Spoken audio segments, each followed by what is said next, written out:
السلام علیکم every one, آپ سبھی کا خیر مقدم کرتے ہیں اپنے channel M C Qs with answers پہ۔ آپ لوگوں کے بیچ مقالات شبلی سے ریلیٹڈ جو اہم سوالات ہیں وہ لے کر حاضر ہوں۔ دیکھیے، یہ سوال آپ لوگوں کے ایگزام میں پوچھے جا سکتے ہیں، تو آپ لوگ اس ویڈیو کو 1 سے 2 مرتبہ ضرور دیکھیے گا۔ انشاءاللہ اسی ویڈیو میں آپ لوگوں کو یاد ہو جائے گا۔ دیکھیے سوال کیا ہے۔ سوال دیا ہوا ہے کہ شبلی نے اپنے مقالہ سر سید مرحوم اور اردو لٹریچر میں جو کچھ بیان کیا ہے اس پر روشنی ڈالیے، یا پھر شبلی کے مقالہ سر سید مرحوم اور اردو لٹریچر کا مرکزی خیال پیش کیجیے۔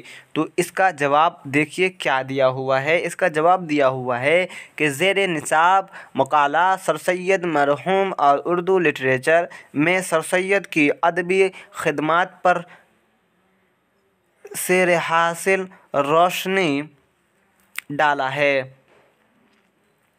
اور سر سید کی ادبی خدمات کے تعلق سے مختلف پہلوؤں کو اجاگر کیا ہے۔ سر سید کی شخصیت ایک انجمن کی تھی۔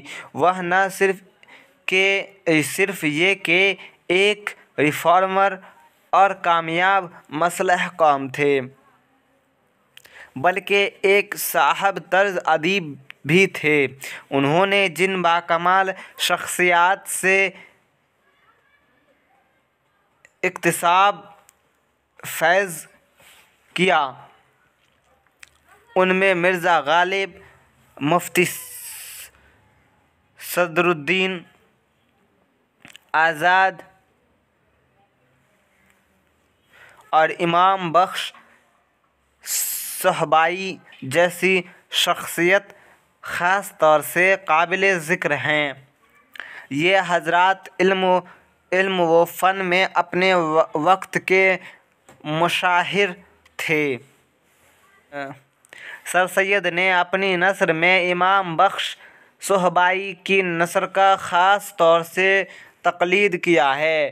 آثار و سنادید، جو دلی کی تاریخی عمارتوں پر سر سید کی ایک مستند تحقیقی کتاب ہے، اس کی نثر بہت رنگین اور مکفّا ہے۔ یہ رنگ مولانا صہبائی کا ہے۔ اس وقت گرچہ میر امن کا باغ و بہار منظر عام پر آ چکا تھا، اور اس کی صاف سادہ اور رواں نثر نے اردو نثر نگاری میں ایک انقلاب برپا کر دیا تھا، مگر سر سید کی طبیعت امام بخش صہبائی کے رنگ میں اس قدر رنگ چکی تھی کہ وہ باغ و بہار کی سادگی پر فوری طور پر کوئی توجہ نہیں دے سکے۔ لیکن جب 1850 عیسوی میں خطوط غالب کی اشاعت ہوئی تو نثر میں صفائی و سادگی کے ساتھ برجستگی، وارفتگی اور بے ساختگی کی ایک نئی روایت کی ابتدا ہوئی۔ غالب کا طرز بہت جلد مقبول عام ہو گیا۔ سر سید نے بھی پرانی روش ترک کر کے اپنے اسلوب میں سادگی اختیار کی۔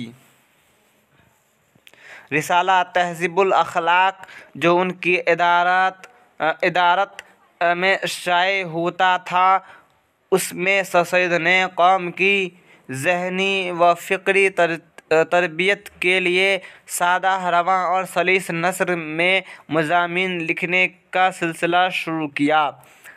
اگر آپ سے آبجیکٹو میں پوچھ لے کہ تہذیب الاخلاق جو رسالہ تھا اس میں سر سید احمد نے کن موضوعوں پر بات کی، تو اس میں آپ لوگ جواب دے سکتے ہو کہ تہذیب الاخلاق جو ان کا جو رسالہ تھا اس میں سر سید نے قوم کی ذہنی و فکری تربیت کے لیے سادہ، رواں اور سلیس نثر میں مضامین لکھنے کا سلسلہ شروع کیا۔ یعنی اس کے اندر کیا موضوع تھا، تو اس میں قوم کی ذہنی اور فکری تربیت